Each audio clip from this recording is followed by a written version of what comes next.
एक बात आती है कि जब लोग लिखते हैं, तो मैं कई युवाओं से मिलता हूं, तो इन लोगों को लगता है कि बात तो एक ही कई बार 10 लोगों द्वारा कही जाती है, कहन नया होता है। साहित्य में आप 5000 वर्षों की सभ्यता में कोई ऐसी घटना नहीं निकाल के दिखा देते हैं जो पहली बार घटित हुई हो, तो फिर नया क्या है लिटरेचर में? तुलसीदास कहते हैं कि सब उपमान रहूं जुठारी, जब वो सीता जी का वर्णन करते हैं कि सारे उपमान तो झूठे हो गए हैं, मैं आपके सौंदर्य का वर्णन के लिए नया उपमान कहां से लाऊं, उपमा कहां से नहीं लाऊं? अगर मैं तुलसी के हवाले से भी कहूं तो यानी कि साहित्य में नया क्या होता है? कहन, उपमा। तो निश्चित रूप से जब ये पीढ़ी अपने उपमान चुन रही है, तो वो जब शहर हमारा सोता है, इस बात को और भी तरीके से कहा जा सकता था, मतलब कि चुप सा शहर या अंधेरे में डूबा शहर। लेकिन हमारे समय के जो उपमान निकल के आ रहे हैं, जो पीयूष मिश्रा जी के हवाले से आ रहे हैं, जो नीलेश मिश्रा जी के हवाले से आ रहे हैं, इस पीढ़ी को बताइए कि ये साहस करे, कैसे करे कि ये जो परंपरा में इसको जो प्रतीक मिले हैं, उस व्याकरण को ध्वस्त करने का साहस आप दोनों इस पीढ़ी को कैसे दे रहे हैं? वो जो बने हुए प्रतिमान हैं, उससे जूझने का साहस आपके गीत या आपके बोल जो हैं, आपके जो शब्दकोश हैं, वो कैसे दे रहे हैं? उनका प्रयोग ये कैसे करें, उस पर थोड़ी सी बात तो सर आपसे शुरू करूंगा। उसमें पंगा ये है कि आपके, मैं जब अभी कल किसी ने पूछा था मुझसे कि हम रिजेक्ट हो जाते हैं, हम बहुत रिजेक्ट हो जाते हैं, हमें रिजेक्शन सहन करने की हिम्मत नहीं। अरे हो जाओ यार रिजेक्ट, हु केयर्स, हो तो रिजेक्ट, नहीं मिलेंगे रिजेक्शन। जिंदगी में हर काम सफलतापूर्वक किया आपने, हो जाओ रिजेक्ट यार, बढ़िया बात है कौन ये? गुलाल, मालूम है गुलाल जब आई थी तो गुलाल के बाद में अगर कायदे से मुझे बहुत बड़ा म्यूजिक कंपोजर बनना चाहिए था। जबरदस्त हिट हुई थी, जबरदस्त हुई, और तुम लोगों ने सबसे अधिक हिट की थी उसे। और में प्रचंड इस वक्त बचता है तो आपके मतलब कॉलेज प्रेमाइसेस में, हॉस्टल्स में हुस्ना बचता है तो वहीं पर ही, जब शहर हमारा बचता है तो वहीं पर ही। लेकिन लेकिन लेकिन दिक्कत नहीं, त्रासदी क्या है? त्रासदी क्या है? तालिबान, ये त्रासदी ये है कि उसकी फिल्म के बाद में मुझे रिकॉग्निशन नहीं मिला। फिल्म इंडस्ट्री ने उसको नकार दिया। फिल्म इंडस्ट्री ने कहा कि हम ऐसे म्यूजिक हमें स्वीकार नहीं। जब शहर हमारा सोता है can't be A film song, ये अनुराग कश्यप जैसे कद्दावर बंदे की बूत था कि उसने कहा कि ये फिल्म सॉन्ग ही होगा पीयूष भाई। मैंने कहा तू देख काटेगा बीच में से, बहुत लंबा सॉन्ग है, 8 मिनट का सॉन्ग है, मैंने काटेगा तू बीच में? उन्होंने कहा नहीं काटूंगा पीयूष भाई, आप यकीन मानो पूरा विजुअल आएगा इस पर। और उसने पूरा विजुअल लाके दिखा दिया, पूरा विजुअल लाके दिखा दिया उसने, वो जिद्दी है। तो ऐसे ही मुझे भी रिजेक्शन बहुत मिला। इतना बड़ा म्यूजिक करने के बाद में मुझे कहा गया कि बॉस ये सॉन्ग हमें स्वीकार नहीं है, ये फिल्म इंडस्ट्री के लिए नहीं बने। नहीं बने, हु केयर्स यार, हु केयर्स फॉर यू, नहीं बने, नहीं बने, भागो। फिल्म इंडस्ट्री सब कुछ है, फिल्म इंडस्ट्री सब कुछ है मेरी जिंदगी में, और इसके अलावा कुछ है ही नहीं। जैसे कि आजकल मुझे काफी संन्यास लेने की आदत होती है, इच्छा होती है, तो लोग पूछते हैं कि आप पीयूष भाई, मैं तो क्रिएटिव फील्ड से संन्यास ले रहा हूं, मैं अब काम करूंगा बहुत कम करूंगा। एक्चुअली ऐसा है कि बात काम करूंगा बहुत कम करूंगा। 50 की उम्र के बाद में एक फीलिंग आती है मेरे अंदर, तो आ गई कि काम करूंगा तो आपके मतलब थोड़े बहुत पैसे का सोर्स हो जाएगा ठीक ठाक, बाकी जो है मैं अपनी मर्जी से करूंगा, और मर्जी से किया अभी तक। तो क्यों ऐसा क्यों करेंगे आप? मैंने कहा मेरी मर्जी है। उन्होंने कहा आपकी मर्जी चलेगी? मैंने कहा मेरी मर्जी चलेगी, मेरी जिंदगी है तो मेरी मर्जी चलेगी, मेरी जिंदगी है ना, तो उसमें किसी और की मर्जी नहीं चल सकती। कोई बंदा आकर मुझसे बोलता है कि आप ये सॉन्ग लिख दो, मैं लिख देता हूं। अभी तक तो हुआ नहीं ऐसा क्लेश कोई कि कुछ संग्राम हुआ हो आपस में, मैं लिख देता हूं। अगर बहुत वर्ड क्रिएट करता है कि बॉस ये वर्ड लगा दो, वो वर्ड लगा दो, मैं कहता हूं कि टेक योर सॉन्ग बैक, मैं नहीं लिख सकता, नहीं लिख सकता मतलब नहीं लिख सकता। वो लोग मुझे अप्रोच ही नहीं करते यार, फिल्म इंडस्ट्री में लोग बाग मुझे अप्रोच ही नहीं करते कि यार पीयूष भाई के पास मत जाओ। बोलते पीयूष भाई हैं साले, बोलते पीयूष भाई हैं, पीयूष भाई के पास, वो नहीं करेंगे यार, नहीं करेंगे, गोली मारो। उनके पास हर रोल लेकर, इसमें इतने रोल्स मिले मुझे, लॉकडाउन में कुछ कहने की नहीं, मैंने नहीं किया, नहीं करना यार, बात खत्म हो गई। रिजेक्शन स्वीकार करने की हिम्मत करो यार, पहली बात तो ये, रिजेक्शन स्वीकार करने की हिम्मत करो, हु केयर्स। और एरोगेंटली, ये नहीं कि आप सर, अरे आप ये हरामजादे हैं लोग साले, ये लोग हरामजादे हैं, इनके अंदर कोई दया ममता नहीं है, इन्हें अपना माल चाहिए। बाजार बिक रहा है, बाजार हु केयर्स यार, फक ऑफ, हु केयर्स, कौन सा बाजार? हम नहीं है बाजार के इससे, हम नहीं है बाजार के इससे। जब अभी तक की जिंदगी अपनी शर्तों पर जी है तो आगे भी जिंदगी अपनी शर्तों पर ही जनी। तो इसलिए रिजेक्शन की चिंता मत करो, ये तो बहुत मिलेंगे यार, बहुत मिलेंगे, बहुत मिलेंगे।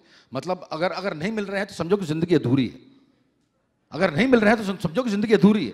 ये तो वेलकम करो इनको, आओ भाई आओ, और रिजेक्ट करो, और रिजेक्ट करो हमको।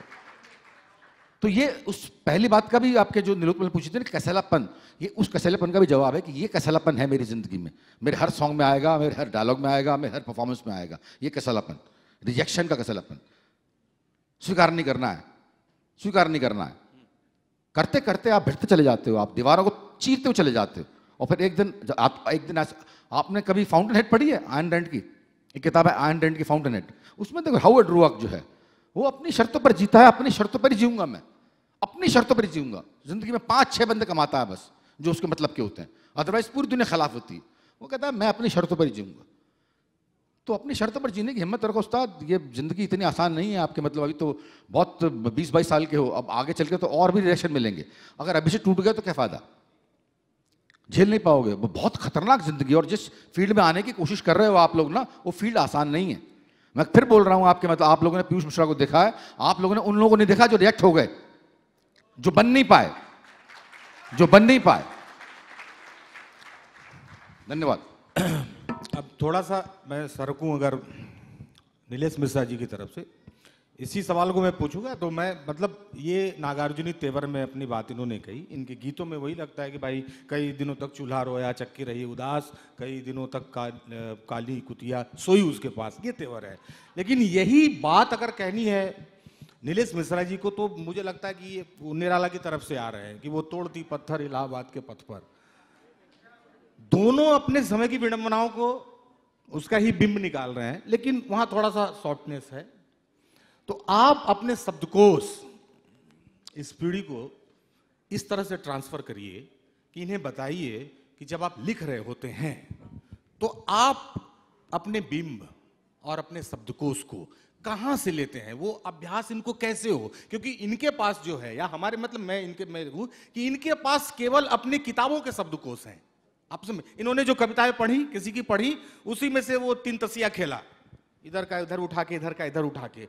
नए बिंब इसलिए नहीं आ रहे कि कोई डर है, इनको लगता है ये पहली बार अगर प्रयोग होगा, या अगर इसका प्रयोग बहुतायत नहीं है, तो इसका मतलब शायद ये फिट नहीं बैठ रहा है क्या गीत के फॉर्मेट में या लिटरेचर के फॉर्मेट में। तो यहां पर ये खतरा होता है, इसीलिए हर लड़का और ये जो लड़कियां हैं, ये डायरी लेके घूमती हैं कि मैंने सही लिखा है कि नहीं, फेसबुक पर टैग कर रहे हैं लोगों को, देखिए मैंने सही लिखा है कि नहीं।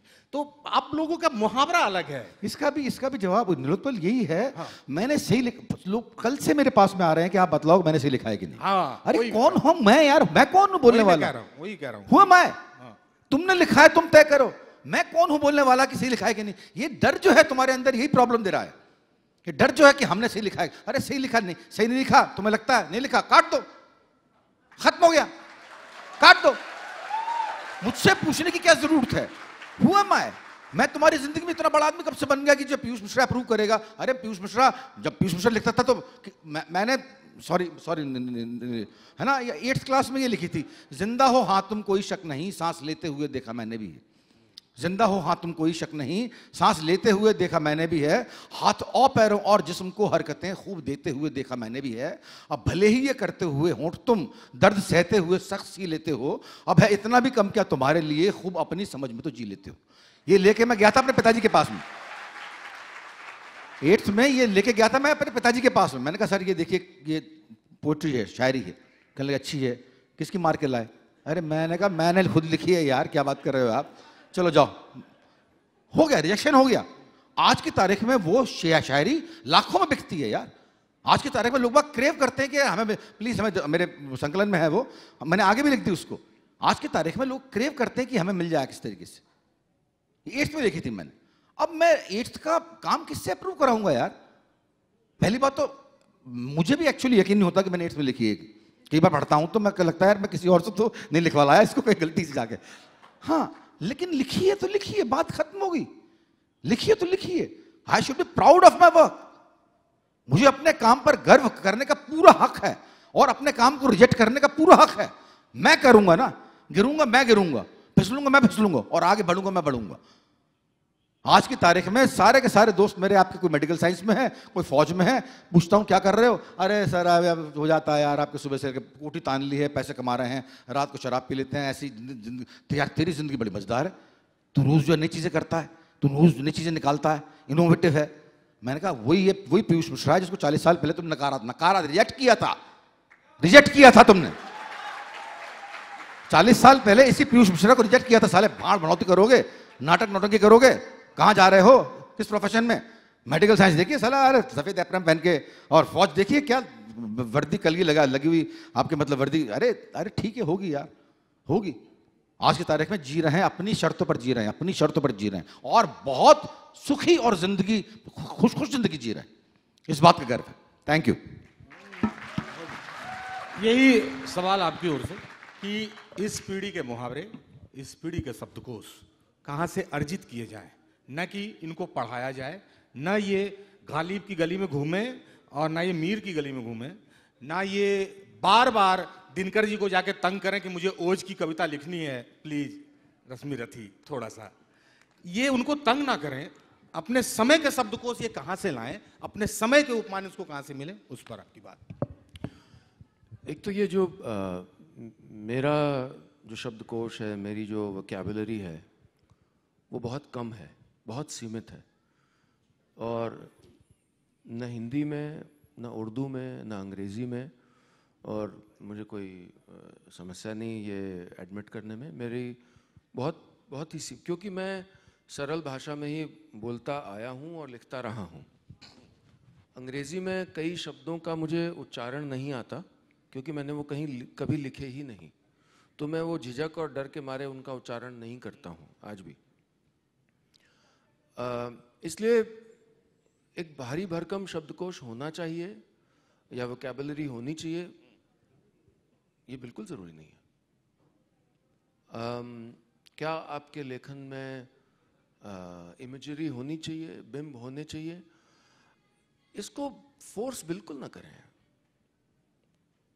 अगर आप ये सोच के अपने राइटिंग को में ठूंस रहे हैं कि मुझे अलग अलग तरह की उपमाएं लानी है, तो आप गलत, तो एफर्टलेसली नहीं आ पाएगा। और इसीलिए अगर मैं वापस जाऊंगा कि अगर आप अच्छे ऑब्जर्वर और लिसनर हैं और विजुअल राइटिंग करते हैं, ये वहीं वापस जाता है। अगर आप विजुअली दुनिया को देख सकते हैं, तो एक पेड़ उसके दरवाजे के सामने ऐसा खड़ा था जैसे कोई तन्हा मुसाफिर किसी बस का इंतज़ार कर रहा हो जो कभी आई ही नहीं। अब ये मैंने पेड़ को देखा, और मैंने अभी आपसे बात करते हुए मैंने पेड़ को सोचा, उस पर कोई पत्तियां नहीं है। पेड़ों में मुझे व्यक्तित्व दिखता है।